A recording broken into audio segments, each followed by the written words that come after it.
All right, here we are again. It's me, Jude, with my esteemed co-host. Go ahead and tell the people who you are. This is Dubs. And we are here. We're here, and this is the wash. Because eventually everything comes out in the wash. You know, Yes. and I try to equate it to this. It's like, you ever have like an old pair of jeans that you've washed? Yes. And all of a sudden you open a pocket I and still do, but go ahead. and you find like a note. Like, and you open the note, and it'll be like a note from maybe an ex-girlfriend or maybe something that you were supposed to do, and it's just that little bit of information. But that little piece of paper, it sort of brings up sort of visions, like little movies start to play in your head. Well, we're just that little movie here at the Wash. Nice. That's all we are. So how's your week so far? Nice. The week is good. Week was very good. Same as last week, pretty much, and the week before that. They all seem the same, but they're always productive. I make sure of that. So yeah, everything was good. I'm glad to hear that. Especially during this COVID time, it does actually seem like we're in a continuous loop. Every day does sort of seem the same. It's not really days of survival. It's more like days of just getting through the next day. I mean, I actually figured about time. 3 weeks ago, I actually lost a Thursday. Have you ever lost a day? Yes. That is the craziest thing, to lose a day. And let me tell you about the Thursdays too. Yeah. Thursdays, I go to Del Taco, and I get the 3 chicken soft tacos for $2.79. $2.79, and they're decent tacos. I mean, I know you're, very sort of stringent on your nutritional regimen. Yes, I am. Yeah. So I mean, a fast food chicken soft very stringent. Yes. very stringent. No joke. So I'm thinking like a fast food chicken soft taco to you is probably like blasphemous anyway. Well, the first thing that came to my mind when you said, I just pictured the ingredients that they put. I don't even think about anything. I got past the wrapper, past the service. Okay. All I thought about was just the meat they use, which isn't meat probably. It isn't meat? You don't think so? I don't think it is, man. I don't know what that stuff is they put in there. It's probably generated in a warehouse, and they just most likely. I mean, but yeah, just bad stuff all the way around. What else do you think it has in it besides clone chicken? I mean, the only real thing that's probably inside those tacos and burritos, I'd say the lettuce, and that's probably just there's nothing in it. That's just water. Mm-hmm. It's just generated in the warehouse too. Mm-hmm. The tomatoes, same way, house grown, some warehouse. So there's no nutritional value in any of it. Probably nothing. What else? The taco shell. What do you got? Refried beans in there? I don't know what you got inside. I don't know. It's just all terrible. It's all terrible. No, so I was actually scared to bring it up. I was actually a little embarrassed. It's almost like when you have like when you have to tell somebody you have to use their bathroom, but then they're asking you, hey, what is it, number 1 or number 2? Number 1 is no problem. You say, hey, okay, number 1, leave me alone. But number 2, it takes you a little bit of courage. Right. That's rough. That's rough. You have to tell them. Yes. I wouldn't use it if that was the case. But yeah. See, that's how I felt like when I was going to bring up the subject of the chicken soft tacos from Del Taco. It was like I had to do number 2. Yeah.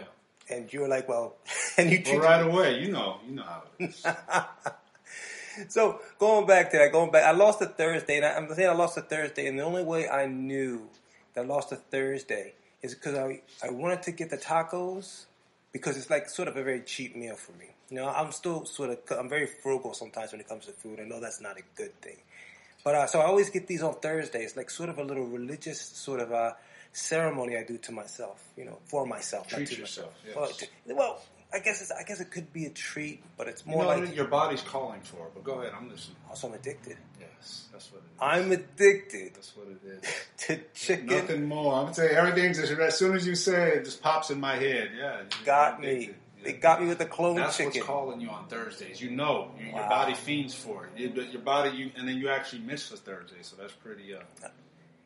That's amazing. Okay, so we just broke down how bad food has an addictive element to it. So it's actually not a ritual call. I mean, it's actually whatever ingredients they're putting, the sort of new age, SMG, they put in there that's attracting without me knowing it, it's making me go buy these chicken soft tacos. And I'm thinking I'm minimalizing it, normalizing it.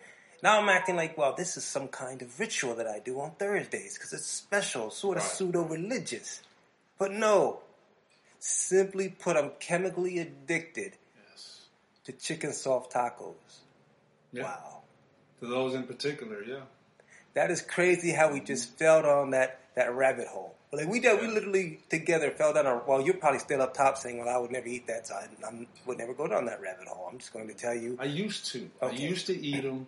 I mean, I enjoyed them in the past, but I always knew that these are terrible for my body. They taste good on the tongue, in and out.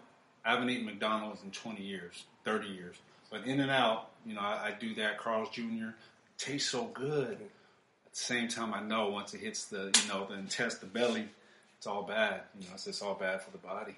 Oh, sugar, salt. We'll touch on two things, and we'll touch on three things actually. I'll touch on the sodium too. Okay, so the first thing I want to touch on is this: that you just highly embarrassed me again. It's like right now we're having sort of like a I'm in a confessional. You're my priest, but the kind of priest that doesn't touch people. You're the kind of priest that tells us how it is. Hey, Father, I did this. Well, then you're probably going to go to hell if you don't change. Oh, dang, Father. So here's what I'm trying to say right here is that the chicken soft tacos, yes, do taste good, but even worse, I had 2 McDoubles yesterday. And I haven't had McDonald's. Okay, I'm lying. They had a Big Mac meal, so I had for the last 3 weeks I've eaten McDonald's like 1 time a day. But then you just said you have not had McDonald's in 30 years. Do you know what that makes me feel like? I feel like some kind of savage that just woke up in the Amazon, and I've just gotten outside of my hut. Notice that I've walked and there's been a major highway in front of my face the whole time. That's crazy. 30 years and no McDonald's. 30 years. Yeah. Wow. Yeah. Not a craving, not a desire, nada. Wow. And you're addicted to it. I've known you for a long time, so you've given up a lot. You've given up a lot of bad foods that you used to eat in the past. At the same time, like you said, when you treat yourself, that's a continuance. That's what Jay does in Vegas. Every time I talk to Jay, Thursday, Friday comes around, he had a good week of work, treat himself. Oh, I'm not treat myself. But he forgets that he treated himself 3 days ago. You know what I mean? It's like, every time I'm on the phone, I'm like, treat myself. Did you just get a full pizza to the head like 2 days ago? Oh, yeah, I did. So you treat yourself again. Oh, okay, I see. He really loves himself. That's why you're 250 and 5'7". Whoa. You know what I mean? So, yeah, it's kind of continuously treating himself. Jay Rock. Jay Slay. It's crazy that you say that. Because I remember there was a time, and you remember this time, and this is when I think around the time when I first moved to California, and I think you actually saw my eating habits. Right. And how I would eat like a whole cheesecake in a day. Milk. I had milk. I had gallons of milk. You had to have milk. You went to the liquor store across the street, and you always had a little carton of milk. I forgot about that. Get my milk, yo. All right, go get your milk, D. Wow. Yeah. And it's been like a year since it's been more than a year since I've actually drank cow's milk. Really? It's been that long? Yeah. You gave it up? Yeah. Oh, wow. Oh, dairy, I've definitely tried to give up dairy. I'll eat cheese sometimes if I'm quote unquote treating myself. Because every once in a while, I still partake of the fast food sin. Yes, I still do that. So I'll go to get like a jumbo jack at Jack in the Box. And I never get cheese. Never. I never get cheese. I mean, when they ask me, would you like cheese on that? There's like a little voice from my intestines to say, you don't need that cheese. It's bad enough what you're doing. Don't eat the cheese. Cheese is so good, though. Tastes so good. Well, it's like the ultimate compliment. Like, do you want cheese? It's like a compliment. Like, that's a very nice suit you're wearing. The ultimate cheeseburger, Jack in the Box. You have to have it. Have you had one? I've only had the jumbo jack with cheese. Never had the ultimate cheeseburger? Never. Oh, my goodness. But I have a feeling that I might have it tonight now. I'm going to quote unquote treat myself when I treated myself yesterday. Treat yesterday. of treats right there. That's going to really hit you. But that thing on your tongue, oh my god, ultimate cheese. But I haven't had one in 20 years. 20 years. When I did eat them, oh my god, they just melted in your mouth, man. They got 3 different cheese. That's called the ultimate cheeseburger. A couple different slaps of meat, and It's pretty big. I don't know. Maybe I was younger back then. It looked big, but I think they're pretty good size. It's pretty big. Like food is big now. Big servings of food are big. So you're a cheese person. What's your favorite kind of cheese? Well, I eat cheddar at home. You know, I shop at Vons. I get a big block of cheddar and some good cheddar. Good cheese though, not cheap stuff. I get good, you know, a little more expensive cheese, and you can taste the difference. It's better for you, I believe. They're not using as many chemicals. They try to keep it as you know, as real as possible without the additives. But it just tastes great, man. You pay for quality, man. You do eat quality food. I have seen it. I've witnessed this for myself. You will go into a grocery store and you will pay the extra for the extra. I will go for maybe low, mid-range. I look more for price than quality. But I will try to at least look for a name brand. At least a brand that I think, okay, that's at least not... I like to eat Harvita. It's a weird cheese. I discovered it at Ralph's. I was really into making my own turkey burgers. So what I would do is I would go into Ralph's on Ventura Boulevard, and I would try to find exotic cheeses to put on my turkey burger. Because I'm thinking, man, you're doing a turkey burger. You're on the next level of nutrition, which you're actually not. Because a turkey burger, I think it's just, I think it's a little lighter, a little less oil, but it's the same amount of protein as a hamburger. Turkey burgers and hamburgers are basically the same thing. It's the same. But I thought, okay, well, you're eating a turkey burger. Get an exotic cheese. So it's I'm pronouncing it wrong. It's Havarti, Harvita, something like that. But it has to be some kind of Middle Eastern cheese. But it's delicious. Right. I love that. And pepper jack. I'm a big pepper jack person. Pepper jack is tasty as well. Very tasty. Pepper jack is good. A nice sharp cheddar. That is probably one of the most intoxicating cheeses ever. And I like to smell it. They got a cheese shop in Bixby Knolls in Long Beach. And I've never been inside there, but just looking outside, it's like one of those old-fashioned cheese stores that you see like in Germany or France. So it has a very European sort of quality to it. But I've never seen anybody in the store. 3 cheese, ultimate tough cheeseburger. Sell. Yeah, tough sell. Hey, it is hard to sell cheese. Imagine if you had to wake up every morning and you knew that your life depended on selling cheese. Yes. That's the job. That's the job, man. Especially out there in California. You go to other states. I don't know how it is back in Jersey. Man, you haven't been there, and it's been a while since you've been there. But how's the cheese section in Jersey? You know, the crazy thing about New Jersey is this. In New Jersey, we have something, and I think they have one here in San Pedro. One is a deli, right? And a deli is when they have rolls of meat rolled up in a refrigerated section in front of you, and you get to look at the meat, and you could say, "Hey, I have a pound of bologna." Well, I said, "Yeah, I guess a deli section in a grocery store is the same thing, but they used to have actually stores. You go to the back, and it'd be the deli.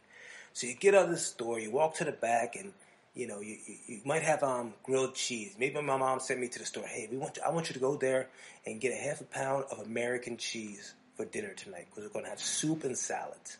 Well, it's not sandwiches from Jersey. Soup and sandwiches. Right. Jersey, we don't even eat salads. We don't even know what a salad is. We replace a salad with the ice cream. Right. Anyway, so she'd send me to the store. I'd look at this block of cheese, and I'd say, "Hey, give me a half a pound of that." The person takes the meat and just cuts it in front of you and gives it to you. So our cheese section is not exotic. It's just right there with the meat. You just go up, hey, give me that. Pretty tiny, right? Yeah. Pretty tiny. Yes, that was my point. And the spot you're talking about is probably on 8th Street, right next to 8th Street Park. That's the closest thing to a real deli. Mm-hmm. Like an East Coast deli that we have here. Mm-hmm. Got Italians in there. Right, you walk in, they're yelling across at each other. They got all the meats lined up. They got the cheese. That's all it is. It's meat and cheese, the whole plate. They're real Italians. I actually trained one of them. Yeah, he's a straight Italian boy. He works at that deli. So they're like not the stereotypical sort of mafioso Brooklyn type. No, these are like just family oriented. That's the family business. They're Italian. They're tough. He's buffed out the game.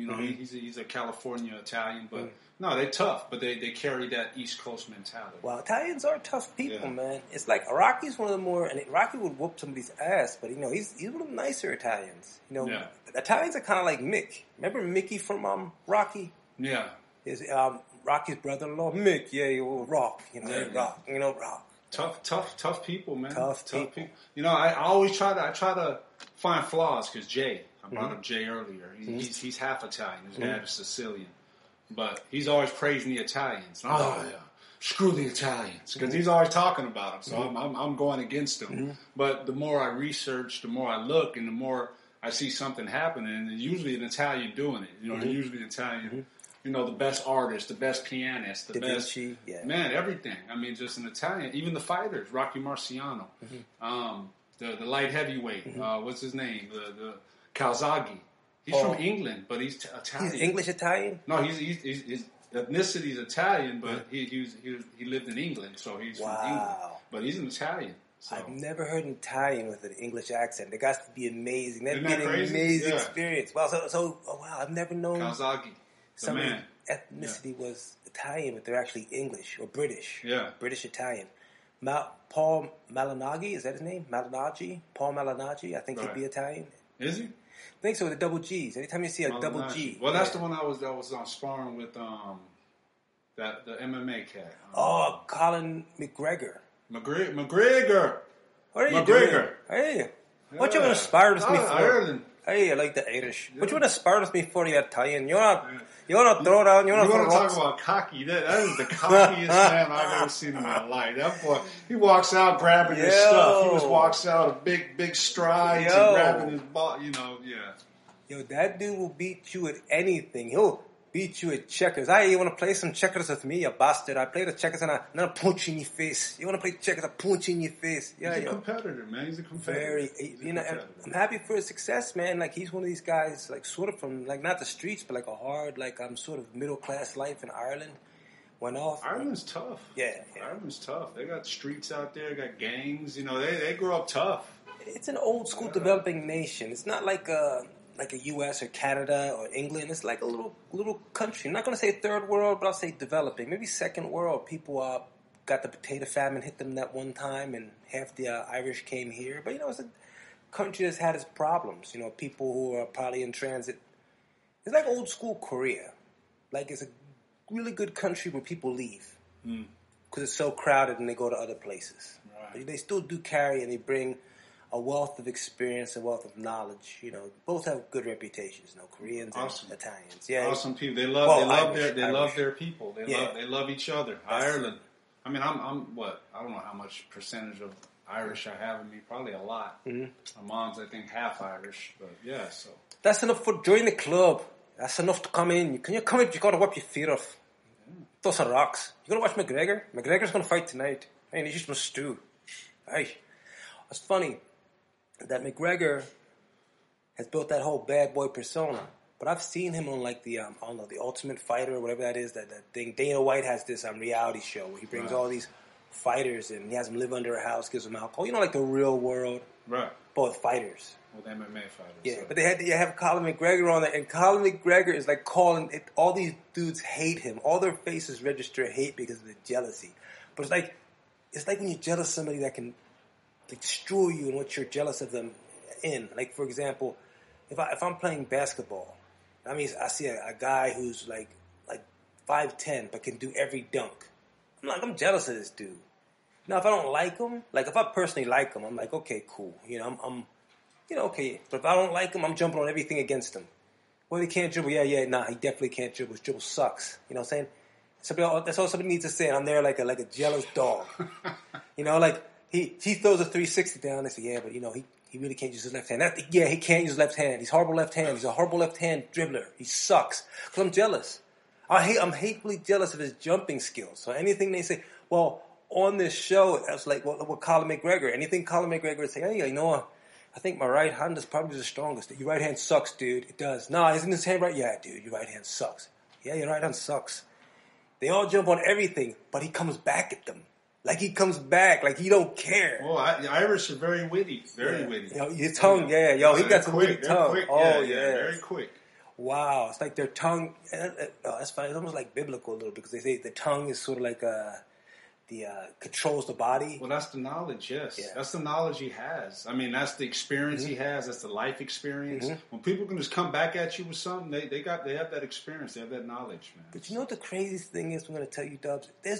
You just went, man. You open when you talk. You open all these freaking like parallel universe like rabbit holes. Because the crazy thing about that is that there are 3 ways people. Probably there's more than 3. There's 3, I think. Okay? Number 1, there's people just come out and cuss you out. For example, I'm going to get a little graphic right now. I apologize right now. But I know if I want to get a man to fight me, I'll call him a pussy. Hey, you fucking pussy. Now I know that's fighting words. I'm basically telling him, hey, in not so many terms, hey, I want to fight you. But I want you to make the first move. So here's my first move. My first move is a verbal punch. It's very barbaric. It's very crude. It's very low class. But it's sort of like that's for the last place that you've come as far as words can reach. Okay, fuck you, pussy. Then after that, I know there has to be hands swinging, like, and I'm expecting him to hit me or try. I'm going to hit him. That's the light the fuse. But that's the most barbaric form of communication. So that's what I'll do. Unfortunately, I'm embarrassed. I've done that recently. Unfortunately, we'll go into that story. Yeah, that's crazy. So then you got the second level, sort of. You begin the conversation and you begin to put the other person down. Like people take edges on each other. Okay, we'll start throwing up stuff we're good at. Like if I know somebody's not good at this, like for example, if I know you can't ride a unicycle, and we're getting to a point where I need to gain a power position the way we speak here. Yeah, but you know what, Mitch? I've ridden a motorcycle and a U-cycle, and so that makes me an expert on cars. You know, is it like some stupid things. I know you haven't done it, so I challenge you.